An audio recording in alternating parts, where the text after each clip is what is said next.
ప్రజా వైద్యం సంక్షేమం కోసం ప్రభుత్వం తపన పడుతుంటే ప్రభుత్వ నిధులను ఎట్లా కొట్టేయాలని ఆసుపత్రులు తండ్లారులు కరెక్టేనా? గతంలో నోరు తెరవని ఆసుపత్రులు ఇప్పుడు ఈ ప్రజా ప్రభుత్వం పైన అల్టిమేటం జారీ చేసే ధైర్యం ఎక్కడి నుంచి వచ్చింది? ప్రజా ప్రభుత్వం ఏర్పడిన 6 నెలల లోపలనే ఏం కొంపలు మునిగిపోయినాయని గగ్గోలు పెడుతున్నారు. ఆరోగ్యశ్రీ వచ్చినాకనే పుట్టగొడుగుల్లాగా ఆసుపత్రులు ఏర్పడ్డది నిజం కాదా? ఆరోగ్యశ్రీ నిధుల్ని గోల్మాల్ చేస్తున్నది నిజం కాదా?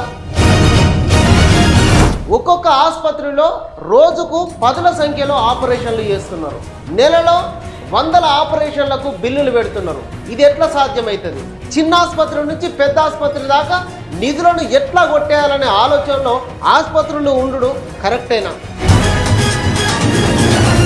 గతంలో జరిగిన విజిలెన్స్ ఎంక్వైరీలను బయటకు తీయాలి. దోపిడీకి పాల్పడ్డ ఆసుపత్రుల లైసెన్సులు రద్దు చేయాలి. ఏడాది కాలంగా జరిగిన ఆపరేషన్ల మీద ఆరా తీయాలి. వెంటనే కొత్త విజిలెన్స్ ఎంక్వైరీని వేయాలి. కోట్ల రూపాయల ఆరోగ్యశ్రీ నిధులను మింగుతున్న ఆసుపత్రులను అరికట్టాలి.